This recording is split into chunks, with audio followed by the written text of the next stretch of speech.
વડીલો, માતાઓ અને બાળકો બધાને જ મારા નમસ્કાર। આ હીરાપુરા ગામમાં આ હનુમાન દાદાના મંદિર છે, જે મંગલમય યજ્ઞનું આયોજન થયું તે ઘણું મહાન કાર્ય છે। આ ગામના યુવાનોએ રાત દિવસ એક કરીને જે પ્રયત્નો કર્યો તે ઘણા ઉમદા કાર્યો છે। પ્રયત્ન કરે જો માનવી તો પ્રભુ ક્યાં નથી મળતા, મળે છે કિંતુ શ્રદ્ધા વિના નથી મળતા। કાં તો તારી ઈબાદતમાં ખામી છે, કારણ કે તું પ્રભુને રોજ મળે છે પણ પ્રભુ તને નથી મળતા। તો મિત્રો, પ્રયત્નો કરવાથી ભગવાન પણ મળી શકતા હોય તો આ જીવનમાં કોઈ પણ વસ્તુ અશક્ય નથી।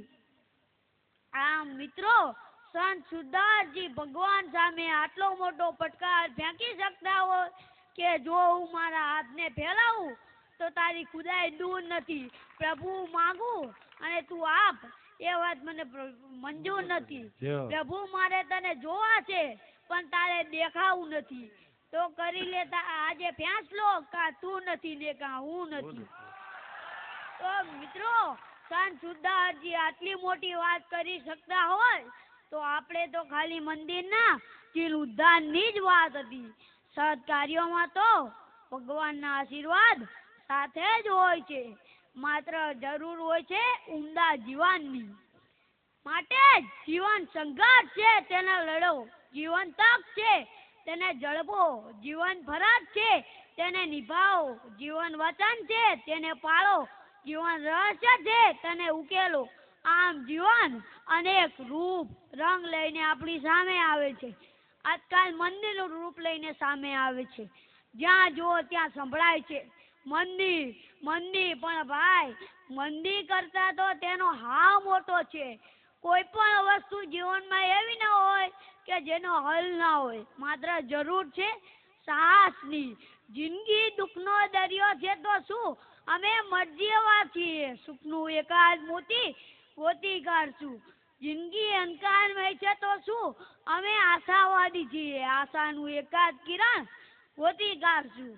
આમ જીવનમાં કોઈ પણ વસ્તુ કાયમી નથી, આમ મંદિર પણ કાયમી નહીં રહે। માટે જ वो भी एक दौर था, यह भी एक दौर है, वो भी गुजर गया और ये भी गुजर जाएगा।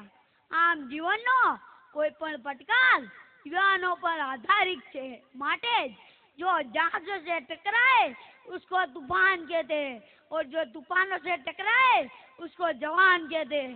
आ तो बस કોઈ મારો કાર્યક્રમ પૂરો કરું છું અને મને આ તમારા જેવા માણસો વચ્ચે મજા માણવા મળી તે બદલ તમારો આભાર।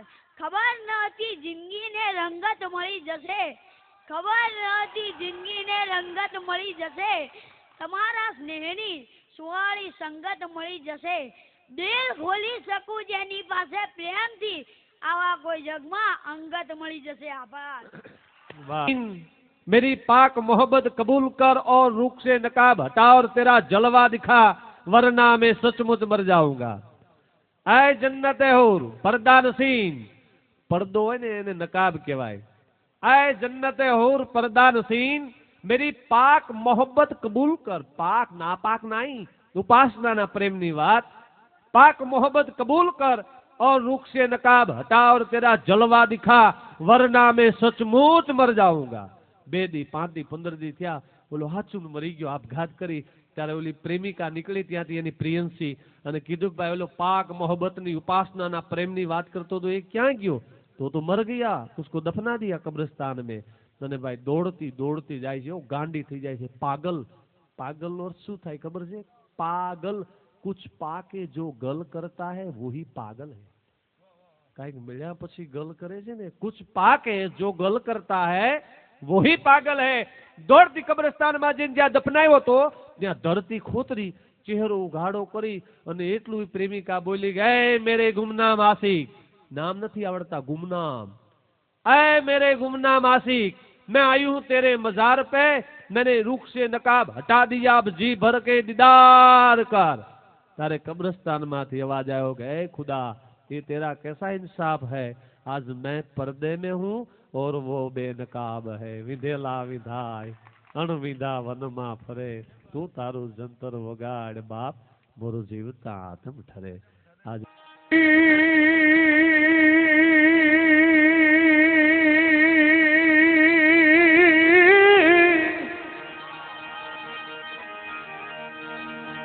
સાવન આયો હે સખી, અને ઓલા જાણ